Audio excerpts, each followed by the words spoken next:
This is Red Ice Radio.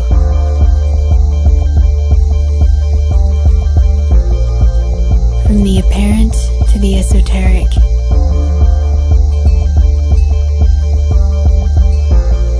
RedIceCreations.com. Welcome to Red Ice Radio. It's great to have you all with us. My name is Henrik. Thank you for taking the time to listen and follow along in our program. If you take the time to look around on the website RedIceCreations.com, you'll see we have more than just radio. But just click into our archive, a year of radio programs with no commercials, for free, at your convenience to stream or download. All our second hour interviews are archived in our members area. Today we're going to discuss the history of education, the school industry, indoctrination, the systematic dumbing down of children and social engineering together with John Taylor Gatto.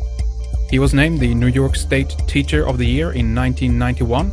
When he decided to quit, he refused the award and instead used his stage time to discuss exactly how the state was paying him to damage children. John calls it state-controlled consciousness, a form of government adoption, and he's been writing and speaking about this since '91. His books include Dumbing Us Down, The Hidden Curriculum of Compulsory Schooling, The Exhausted School, A Different Kind of Teacher, The Underground History of American Education, a school teacher's intimate investigation into the problem of modern schooling.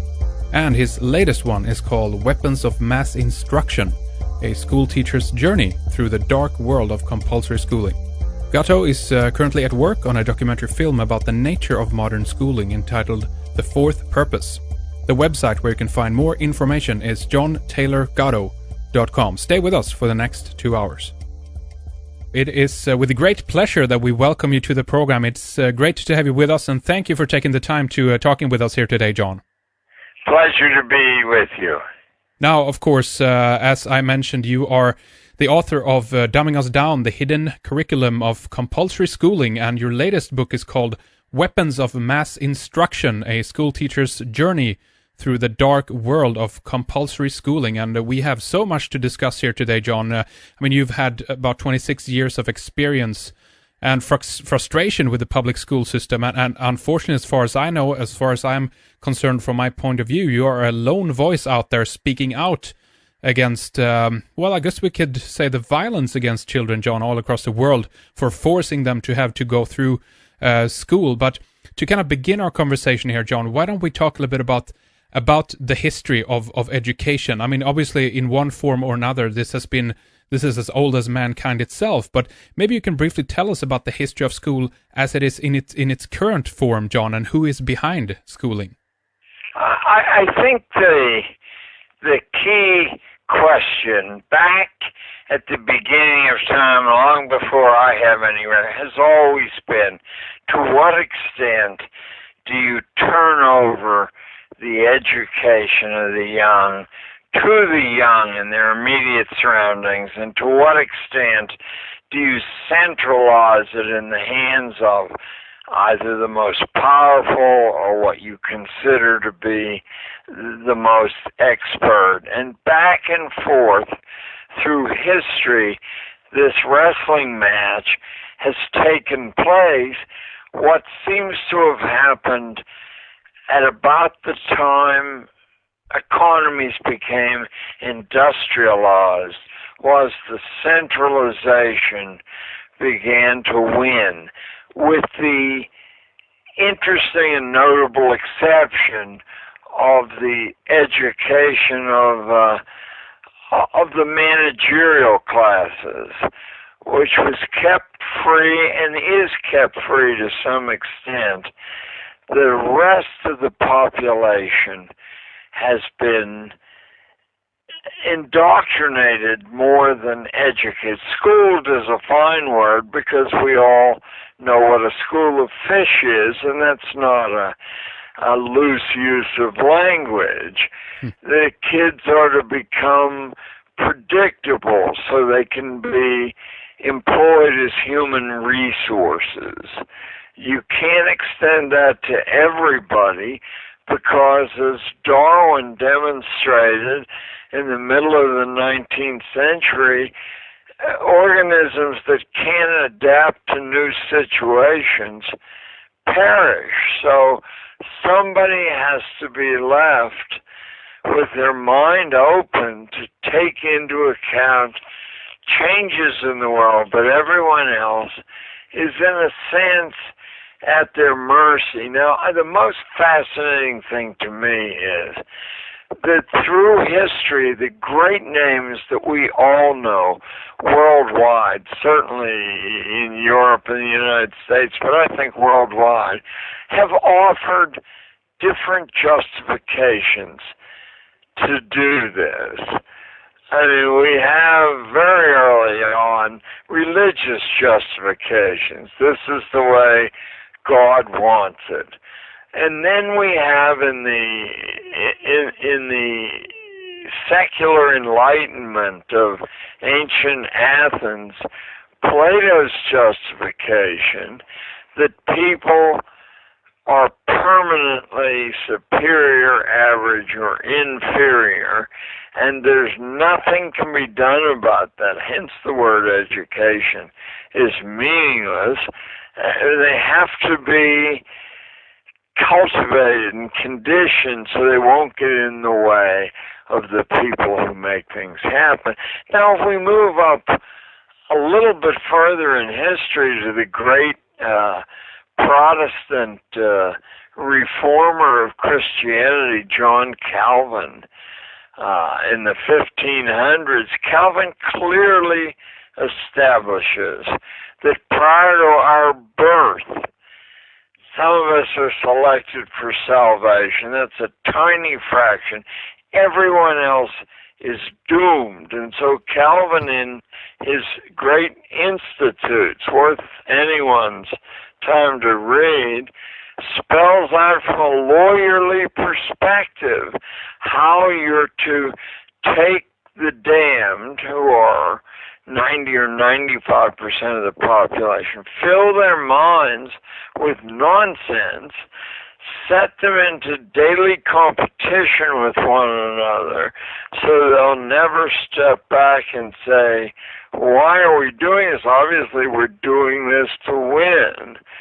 And that way, the damned can be kept out of the way of the elect. But if you move a little bit farther into your part of the world, in Holland, the great so-called liberal philosopher Spinoza, writing in 1690, says very, very clearly that most people are in fact damned, but Spinoza's an atheist, so he doesn't mean that religiously. He says they are murderously irrational, and there's no cure for that.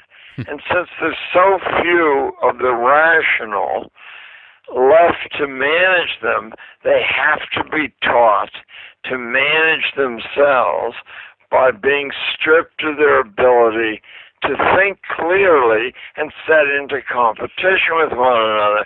And we're not done yet. In your part of the world, 125 years after Spinoza, the great Prussian philosopher Johann Fichte writes public letters to the King of Prussia demanding that ordinary children be drawn out of their homes and their neighborhoods and put under the control of employees of the state. And Fichte is crystal clear where they are to be taught half-truths and imperfect information, where their natural abilities are to be modified downward so they'll never get in the way of the managers. Now, we can take that right up to today. It's what changes is the language that's used. The intention is identical. The justifications change a little bit. Let me do one final one and then put myself back in your hands. When the agrarian economies of the 19th century in the United States gave way to industrial economies. And in your part of the world, that happened a half to a century earlier.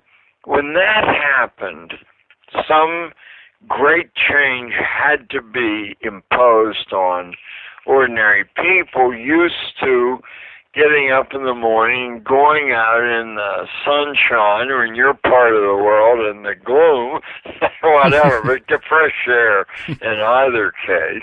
Now you've got to get them into factories, sitting at machines. So how are you going to do that? Their parents will resist this. You have to get an institution going that'll draw the young away from their parents, drain them out of the whole community, and accustom them to sitting in chairs, listening to orders, listening to bells, etc. So in my country, the great industrialists, Andrew Carnegie, John D. Rockefeller, Vincent Astor, there's probably another half dozen I could name, got together and put their shoulders to the political wheel of establishing this for the first time in American history as law. You must surrender your children. And from a modest beginning of a few hours a day, it grew and it grew and it grew and extended itself into year after year. Now in my country, there's frequent talk of cradle to grave schooling, which must be the ultimate torment. In fact, Immanuel Kant said that tutelage is the worst torture, and lifelong tutelage is, that's for the books. It's an incredible elitist point of view that you're, painting for us here, John, as we go back into history. Basically an ideology that states in one way or another, we are better than you, so you should be the subjects of us and our agenda and so forth. But again, the question goes back to this idea of how do you think they managed to get away with this, taking the young children away from families and taking on to themselves the responsibility, at least officially, to teach children about the world instead of the parents? You can see in the purest, simplest form, you do it by coercion. And certainly we have ample record of that. But coercion has limits that simple people don't understand. As Hegel taught, the ruling classes of Europe in the 19th century, coercion inevitably leads to an underground determined to overthrow coercion. And since history has no continuous governments, the underground always succeeds. At some point, even the dimmest bulbs came to see there has to be a better way than coercion. And fortunately, some Russian lunatic discovered the reflex arc in Pavlov. Mm-hmm. The bells and the dog salivating. That spread electrically through the world. It galvanized the ruling classes of the world, seeing that if you could habit train and attitude train early enough, people would become their own jailers. But marching through history, when coercion wore out, God's will took over.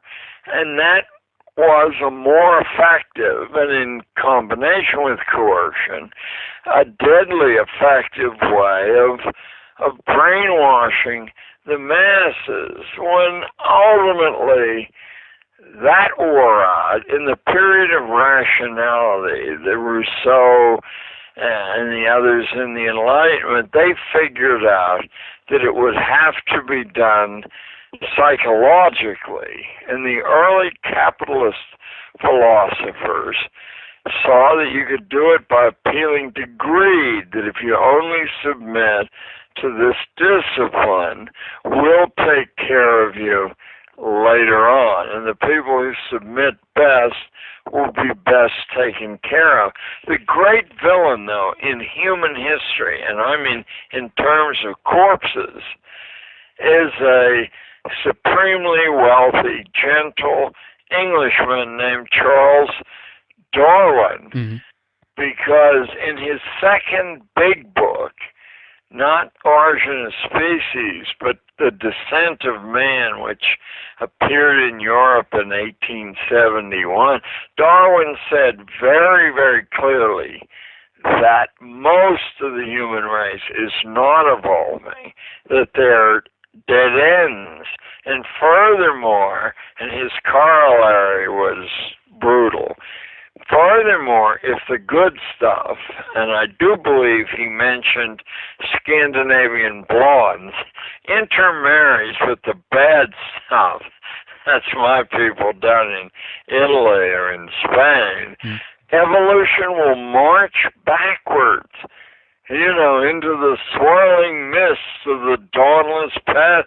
This was ultimately the revolution in human thinking that led to Nazi Germany's brutality. Hell, is very clear that he's following Darwinian instructions. But more than that, all over the world, the massacres in the Soviet Union were Darwinian-inspired massacres. Yeah. Our treatment of the American Indian and of the African black brought to America slaves, the minute Darwin was available, the other justifications vanished, because here was the pinnacle of science speaking. These people are clear and present danger to the good breeding stuff. And while Darwin remained a gentle, wealthy person all his life, his first cousin, Francis Galton, was extremely aggressive and set up clubs and debating societies all over the planet, including in Japan, that tried to reform the national life so that it made it difficult for ordinary people to crossbreed with the good stuff. Let me give you a specific example of that. Mm-hmm.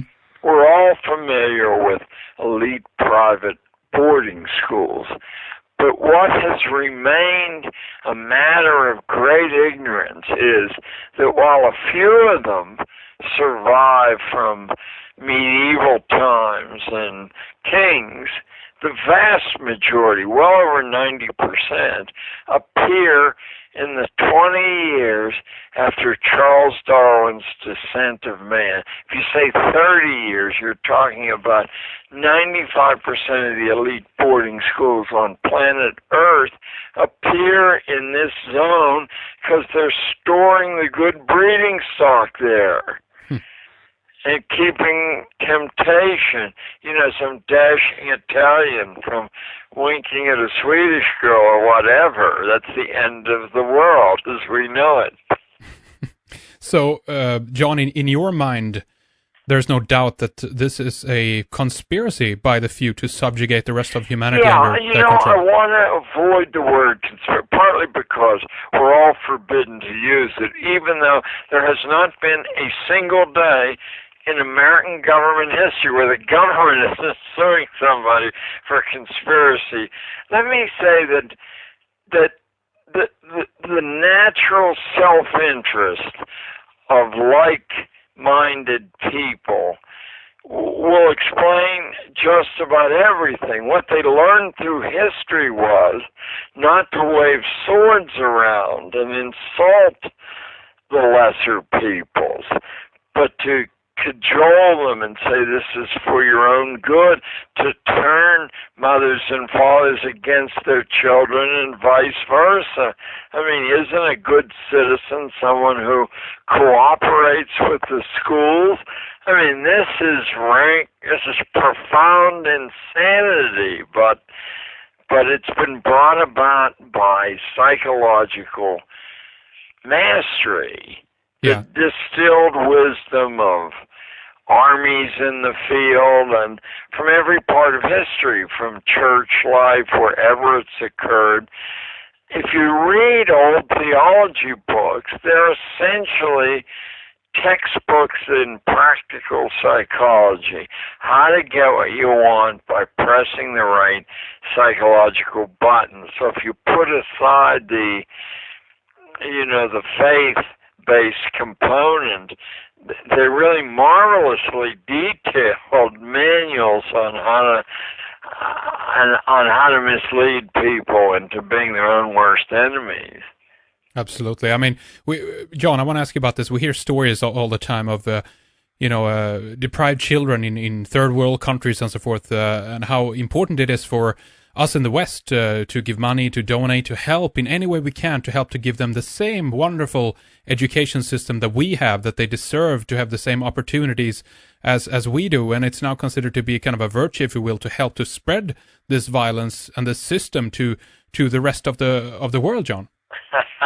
Well, let me attribute that. In any case that I attribute an effect to one cause. Obviously, if we had a week to talk, there are multiple causes, but the academic cause for that was a simultaneous discovery in late 19th century Italy by two, I'll call them sociologists, but I'm not sure that term existed then, two Italian public thinkers who operated independently of one another, but simultaneously hit on an explanation why no government in human history had managed to perpetuate itself for very long without being overthrown.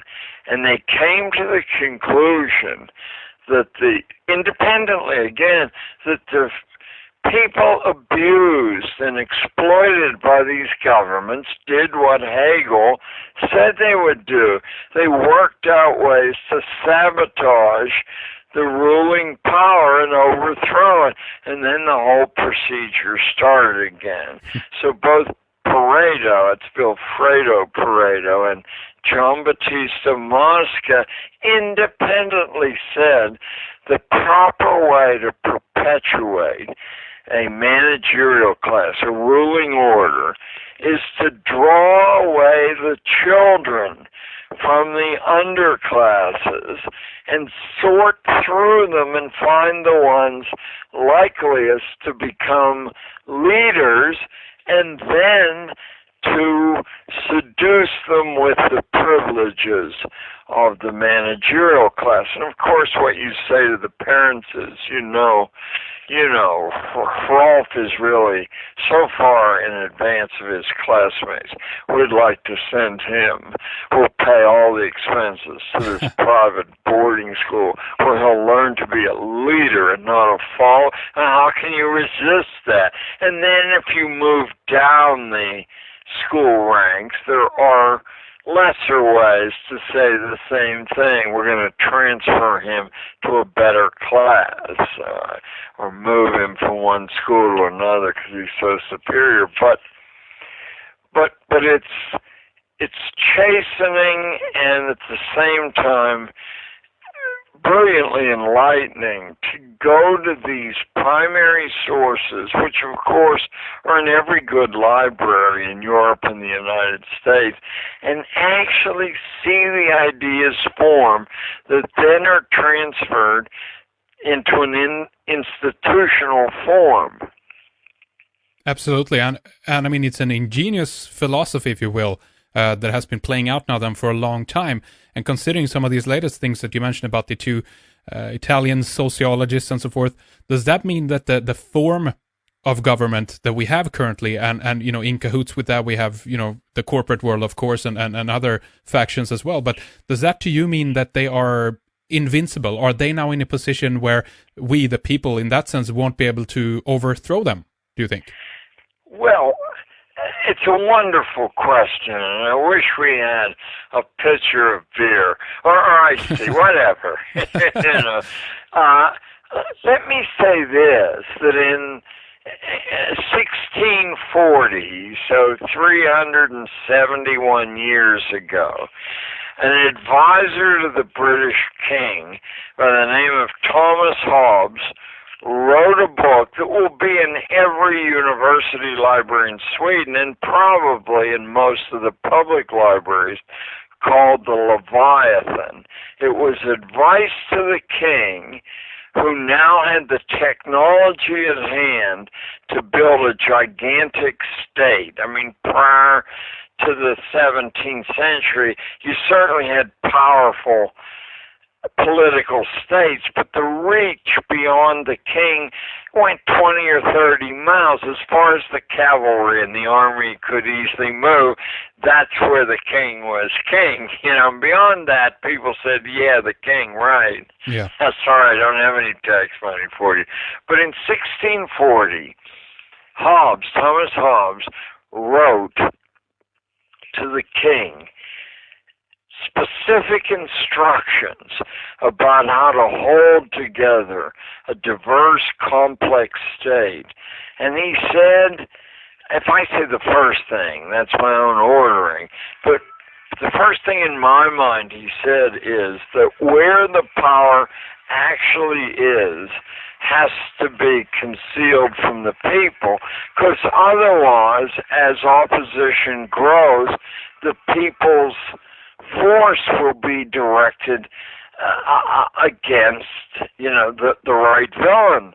He said, so what we have to have is in the church, in the government, in the military, figureheads in all the public positions, and the power being displaced so it's unreachable by a spasm of anger on the part of the people. I know that's been done in the American presidency. I mean, just recently, I have no brief one way or another. We have a two-party system, and one party that calls itself the Democrats is in the White House now and in many of the state houses. But in truth, an examination of the policies for the last 50 years show that not only are both parties very much identical, the families intermarry, but in addition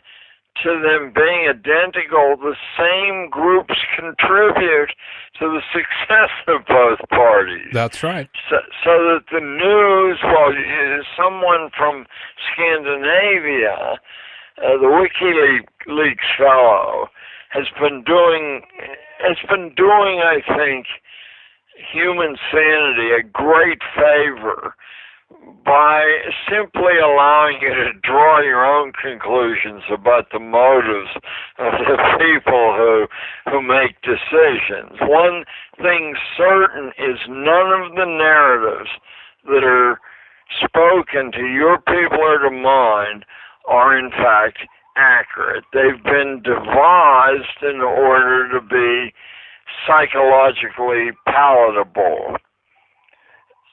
You know, and I don't know how old you are, and I don't need to know, but I'm 75, and I grew up during the Second World War, where the enemy had an army, a navy, and an air force. And they were pretty tough. Now we make wars against people with no army, no navy, no air force, no economy to speak of, no shoes, people whose prime weapons are to blow up their underwear and their feet. You know what I mean. Right. I mean, what's sold to the general public as political necessity is a show put on to keep an increasingly dysfunctional economy beating on all fours. Look at the American economy. I don't know how the Swedish economy works, but the American economy at the very top has a hamburger made out of noses, ears, eyeballs, feet, out of parts of the animal that never were used by many people in the past. This is the prime employer, and it's tied with so-called big box stores. I'm sure they're over there, but here they're Walmart and stores like that, which essentially are sheds filled with merchandise from the last few economies in the world that maintain an overt slave class, like China and India. Yeah. And maybe that's too crude, but I think the truth of it isn't hard to see. Our third form of income is building weaponry, and bombs and bullets, and selling it to both sides in every conflict on Earth. How on earth has this been concealed from a population that isn't the dumbest in the world? Without American, and you guys do a pretty good job too, but without Americans arms manufacturers, I mean, the wars of the earth would be fought with sticks and stones and slingshots.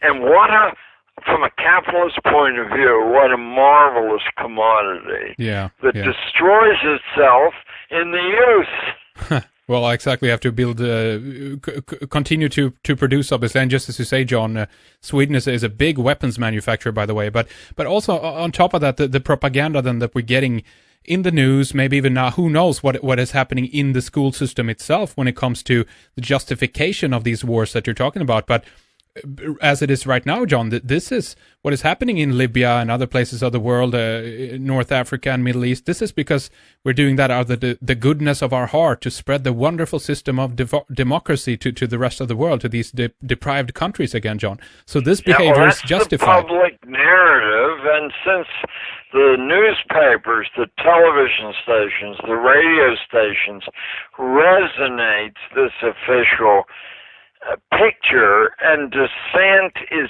kept way out on the fringe. And if dissent enters the public attention, it's always over some minor point, like, shall we send 300,000 troops or 200,000 troops? Meanwhile, our nation is as bankrupt as it's possible to be, and the rest of our economy is equally dysfunctional. We produce the fantasies for the rest of the world. I've been asked a half a dozen times to speak in China, and what I notice is that not only does every Chinese I meet from any social class speak English as well as Chinese, which worries me a little bit, but half of them are playing American computer games. And so help me God, this is a true story. The last time I was there last year in what used to be called Canton and now is Guangzhou, I became desperate to escape the American fast foods and American movies, and I said to the hotel, tell me where there's a tea house. And they said there's one down on the Pearl River, and I walked about 5 blocks down the hill, got to the tea house, got in, and was just delighted. There were 50 pages of different teas. I said, now I'm in China, 5,000 years of tradition. And as I was sipping my tea, it suddenly struck me that of the 1,000 other customers in this outdoor tea house, no one was speaking. And it took me, I'm slow, but what's going on? And then I noticed their heads were all inclined at about a 30-degree angle upward, and I looked up, and there was the largest television screen that my imagination could have. I mean, if I said it's as big as a city block, it was enormous. And what's playing on television? Two American professional basketball teams are playing. Yeah. That's what. I'm in this ancient civilization, and this clientele of a tea house is watching American professional basketball. This is globalization at its best, John. In that sense, it's a worldwide culture, if you will, now, and it's inescapable almost around the world. Well, that's of course a bulwark of our economy, creating both pure fantasy as entertainment and also professional sports. We're desperately trying to spread professional football to you guys now. I think they have one or two games a year in England every year, but the intention is to draw all you health nuts playing soccer into a game where your brain can get scrambled pretty good. Yeah, it's incredible. I want to ask you a little bit more about the idea of a war economy as well. And I know that we're micro studying certain aspects in history. We try to connect the whole picture here, as you very well have done, John, so far. But how do you see this the whole post World War II agenda of getting everybody in a household to go to work, for instance, instead of just one paycheck being enough to support an entire family?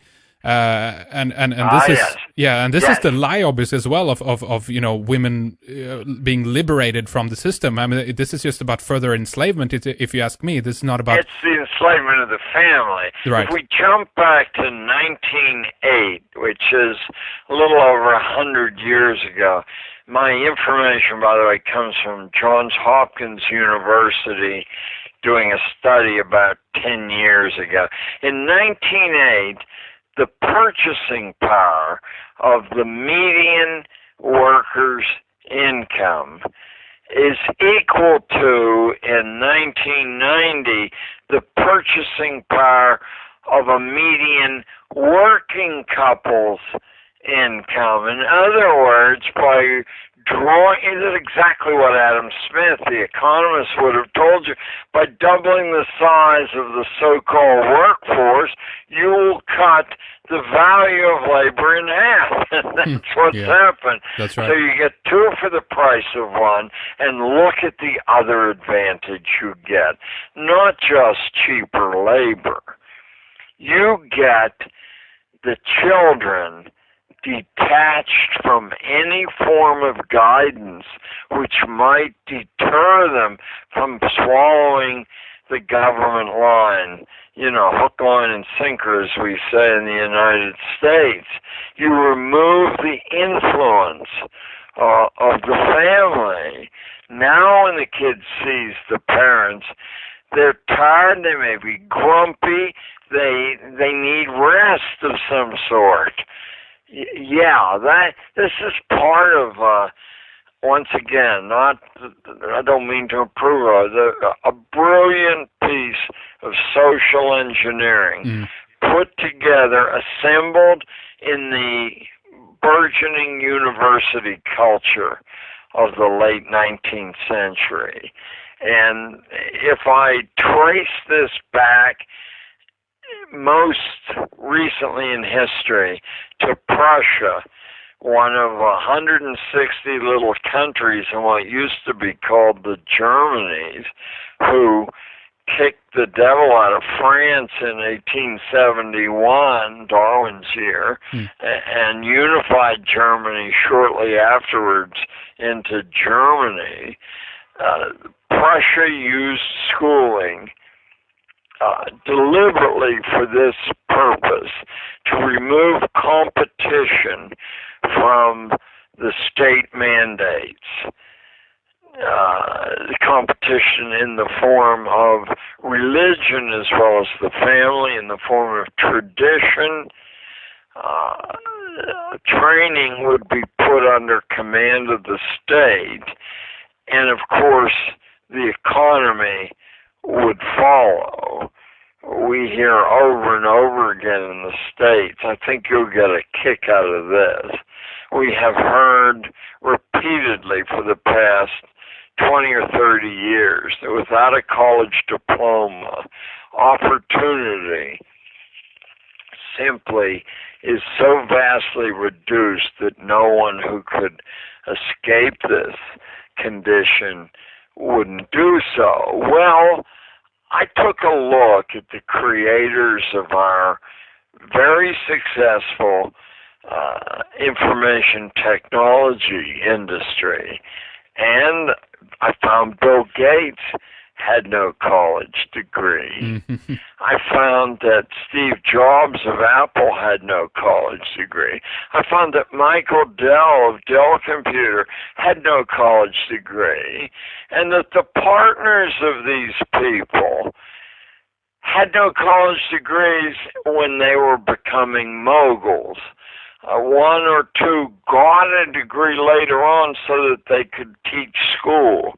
You know, the Ted Turner, the only creator of an international television network so far, said college was a waste of time, that the man who invented automobile rental at airports, Warren Avis, said college was a waste of time. And we could go quite a bit further than that, and we can even go into the sciences. The head of the Human Genome Project, the co-head, Francis Collins, not only was homeschooled with a mother who let him select anything he wanted to study, and he studied it for as long as he wanted, and science wasn't one of the things he selected.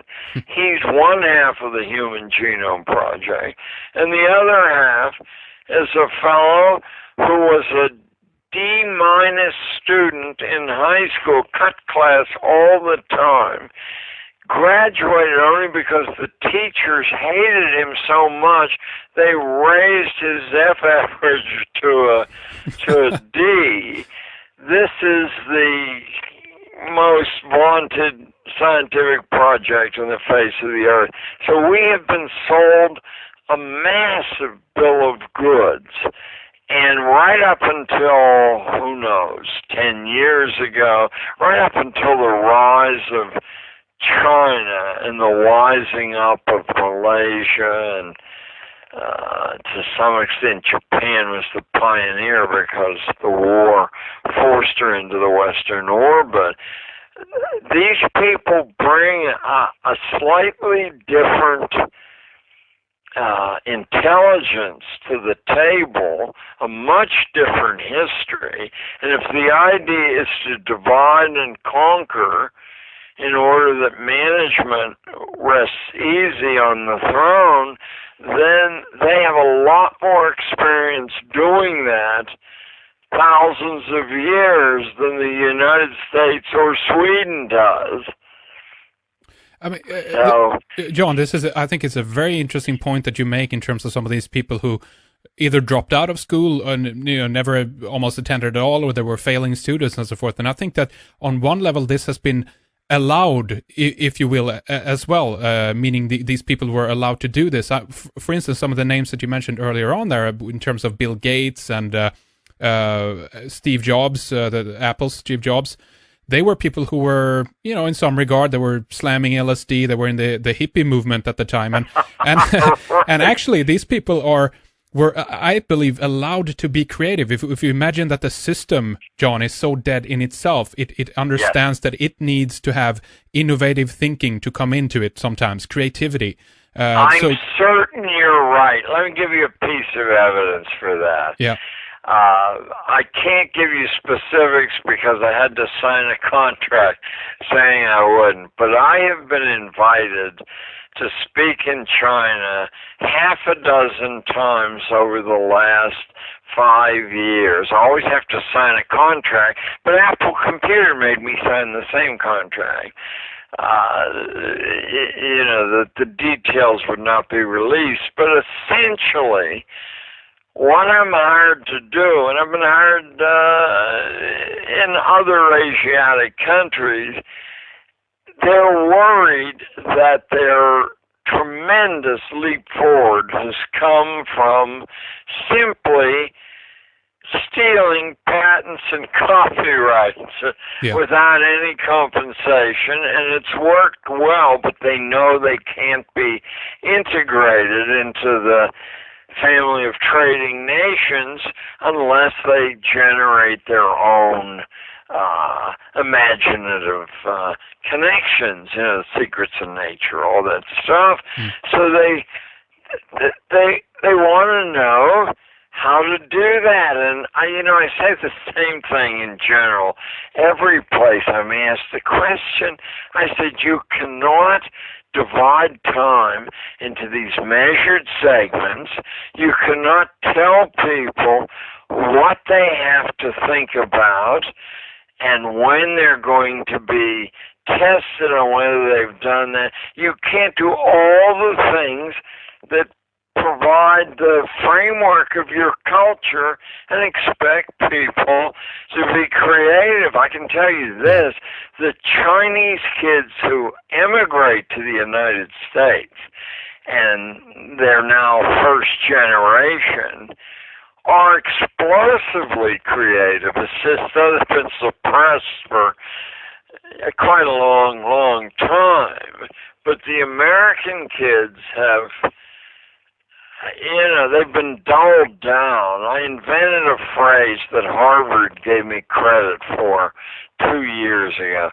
About 20 years ago, I'm looking at my classes, and they're drawn from prosperous families, and I can see that by the time they're in secondary school, their minds are about at the stage that my generation was. I don't mean to exaggerate here. In third or fourth grade, and I grew up in a coal mining, steelworking town in western Pennsylvania during World War II. I mean, we read Marcus Aurelius and Julius Caesar in 5th and 6th grade. Wow. And then in 9th grade, we reread them in Latin. That was 1946. Yeah. We were excited about ideas. And these kids are, the only thing that excites them is getting home in time to see the latest chapter of a television series. Yeah. And I said, what excites you about that? You can write the script yourself. I used to run exercises. I'd say, okay, here are the first 3 scenes. Now what's the 4th scene? Invariably they know. And the 5th scene, and how's this going to end up? They know how it's going to end up. Well, it's incredible, John. I mean, what is happening then, do you think? Is it just the technology, if you will, that have... put a cap on children's and everybody's, it's a part of it. I think you and I both have encountered enough kids who use the technology creatively that it's not an inherent necessity that the technology do that.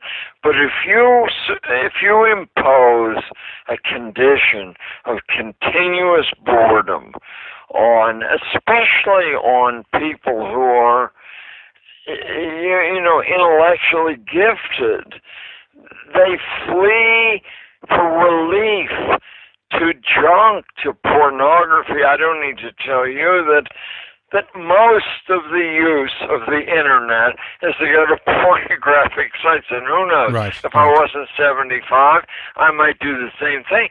But seriously, that's what drug use is really about. Anyone who's ever been intoxicated by ideas knows that stronger stimulants really have a minor or no place at all that you can I'm 75. I can't wait to wake up in the morning to figure out what I'm going to learn from some great mind who lived before me, Yeah. or from somebody now.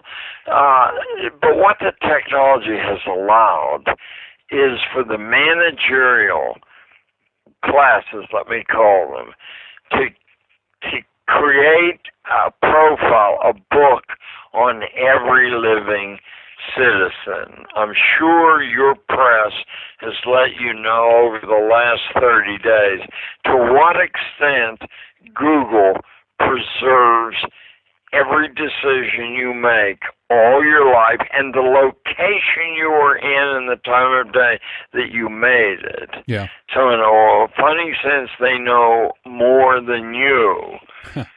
The American government is trying to sit on the testimony of a computer scientist in Washington a month ago. I've been energetically trying to get a copy of the transcript and have been put off by agencies.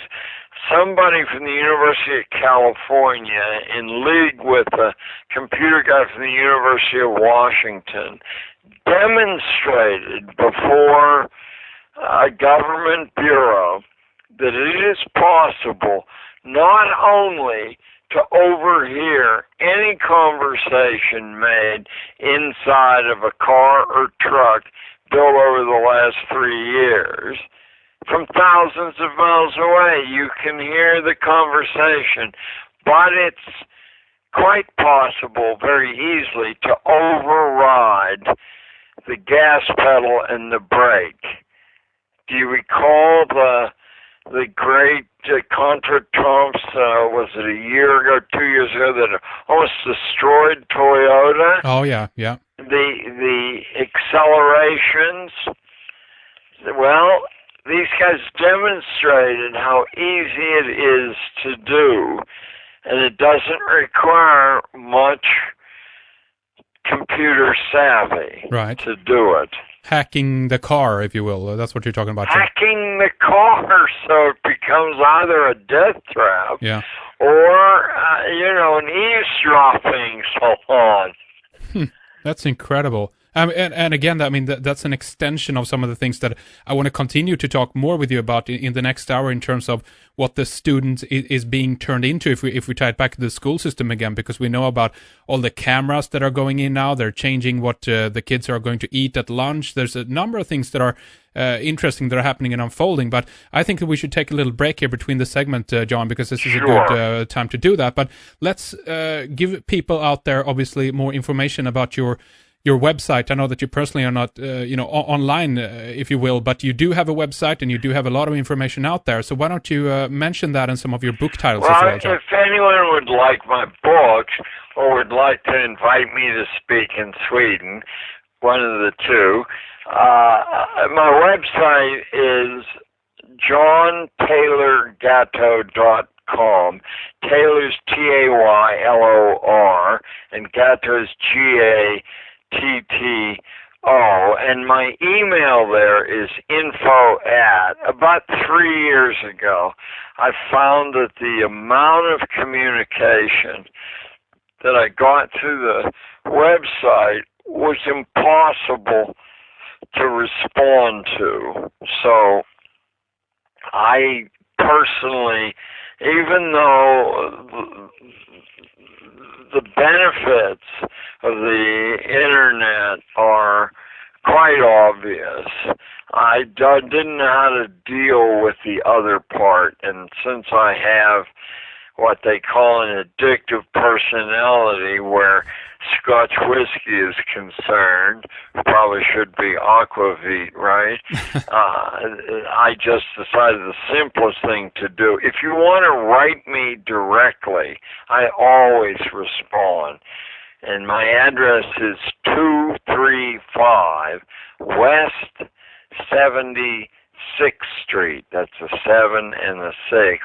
New York City, New York, 10023. By the way, about 20 years ago, a Norwegian film team came to my class and did a long documentary for a Norwegian show called Half After Six.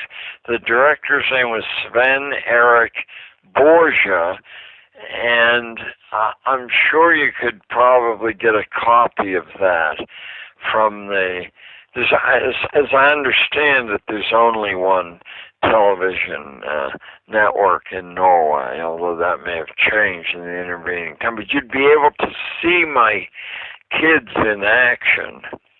All right. Interesting. I was actually looking for that, John, online, both for, after the program, and searched a little bit for the filmmaker as well. I could not, unfortunately, not find it online, but it could be that the Norwegian their state-owned television network has copies of it still. I need to look into that, but I haven't been able to find it online. But you have a number of other videos, of course, up on both YouTube and Video Google that we recommend to people, and we're going to link some of those up as well. Yes, feel free to use anything you find, because my great pleasure at this stage of my life is just stimulating the conversation. I have a great faith in the innate intelligence of ordinary people who mow the grass and go fishing and walk the dog and burp the baby. I think they have deliberately all over the world been dumbed down, but that doesn't mean they can't reinvigorate their minds. Absolutely. I think you're 100% right on that, John. And also just want to mention the book titles here before we wrap things up with the first hour. Dumbing Us Down, The Hidden Curriculum of Compulsory Schooling. And your latest one is called Weapons of Mass Instruction, a school teacher's journey through the dark world of compulsory schooling. And they are available. You can buy those both on the website. That's right. We will link those up as well from redicecreations.com, John. But stay with us. Thank you very much for this first hour. We will continue with more in the second coming up. In the next hour, we begin to talk about camera surveillance and privacy invasion in schools. Nowadays, the mind is open for inspection. School is not for everyone, and John talks about the hothouse of social dynamics that occur for children at schools, and why concentration is not possible in that environment. He talks about school as a laboratory, a place that divides people and places them in the social order. Then we address homeschooling, how homeschooling has been made illegal in both Sweden and Germany. We also discuss examples in history of young children and teens that have risen to incredible heights without schooling, as well as successful adults that have no college education. In fact, their success seems to be because they haven't gone through the indoctrination system as most people. We later discuss Montessori schools, the Waldorf school system of Rudolf Steiner as well. John also talks about the redundancy in studying subject areas which only lead to memorizing facts and becomes pointless. Rather, we should, as they did in the old times, teach children the art of reasoning and rhetoric so that they may be able to understand for themselves and critically argue and think on their own. This next segment is for our members. Log in or sign up at our website redicecreations.com to stream or download this next hour. Stay with us for another enlightening hour together with John Taylor Gatto. We have a lot more programs coming up on Red Eyes Radio. Some great guests, for example, David Warner Matheson, Dennis McKenna, William Bramley, Maron Keshe, John Anthony Hill, Scott Onstott, Christopher Dunn, Josh Reeves, Jurelina, Max Egan, Adrian Silbucci, Henrik Macau, Gilad Atzmon, Israel Shamir, and others. But right now, we'll proceed with John in the members area.